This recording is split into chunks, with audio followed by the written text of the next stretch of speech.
هائل شب في مصنع النساجون اللبنانيون أكثر من 20 ساعة والنيران مشتعلة تلتهم كل ما هو أمامها.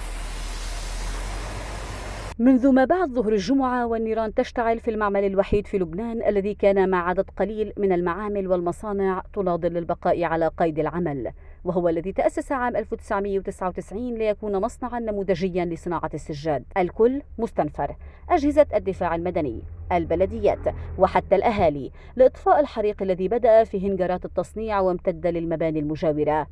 طوال ساعات الليل خرجت النيران عن سيطرة الإطفائيين والمتطوعين، اضطر الأمر إلى الاستعانة بطوافات الجيش اللبناني.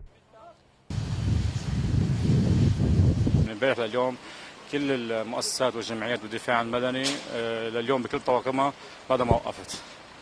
قد الكارثة كبيرة، أكثر من كبير، وفي خوف كثير كبير من سقوط المبنى. الحريق الهائل تسبب بتصدعات كبيرة في المباني الأخرى وباتت في موقع خطر السقوط، وها هم أبطال الدفاع المدني باللحم الحي وبإمكانيات متواضعة يقاتلون ألسنة اللهب. بعد الظهر امبارح على أثر اشتعال الحريق طبيعي ناشدنا كل الأجهزة الأمنية والفعاليات والصليب الأحمر، دفاع مدني، كشف رسالة، يعني الهيئة الصحية، كله تجاوب. يعني شكر كتير كبير لهم، لأنه عن جد يعني باللحم والدم كانوا عم يشتغلوا. بلش الحريق امبارح الساعة مبدئيا 5 إلا ربع عشية.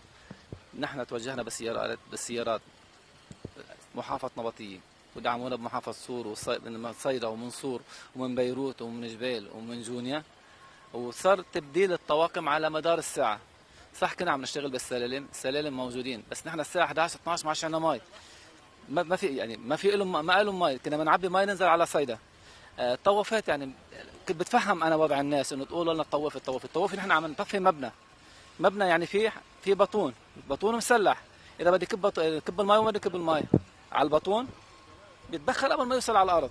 يعني ما في داعي للطوافات، يعني حرام، يعني حتى ما نضمن للجيش اللبناني. اجوا الطوافات طلعوا، بس ما بيفيد الاطفاء المعامل او الاماكن المغلقه بالطوافات.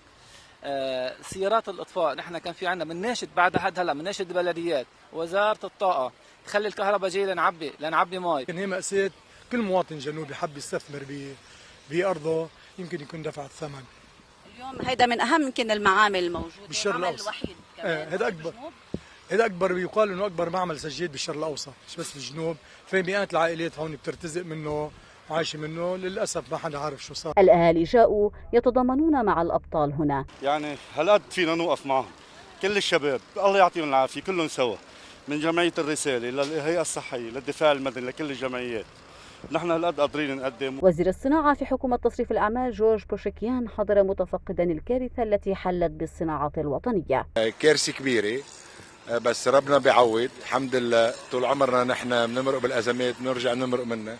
نحن بنشد ايده على الحاج قبلين، اوكي، بنقول له ربنا بيعوض، شو بدنا نعمل، شيء صار وأزمة وبتمرق.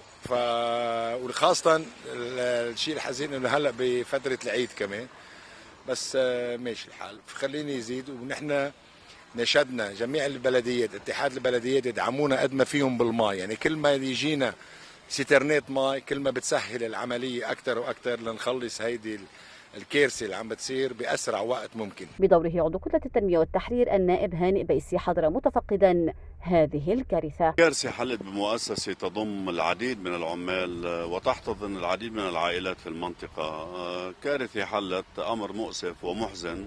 لم تتوفر الإمكانات لإطفاء هذا الحريق نتيجة أسباب متعددة، لا نريد أن نتحدث عن تحميل المسؤوليات، ولكن أقول الدولة بأجهزتها يجب أن تكون جاهزة لهكذا حوادث تودي بمؤسسات وبحياة الناس وبحياة العائلات. شباب الدفاع المدني يبذلون جهود باللحم الحي مع صعوبة تأمين المياه وباقي المستلزمات. المواد الخاصة لإطفاء هذه الحرائق ليست متوفرة. هذه مسؤولية الدولة. معالي الوزير حاضر وبعض مؤسسات الدولة عم تتابع، إنما هناك نقص في الكثير. أناشد الآن من هنا كل من يتمكن من إحضار المياه إلى هذه المنطقة عليه أن يحضر متبرعا مساهما في إطفاء هذا الحريق.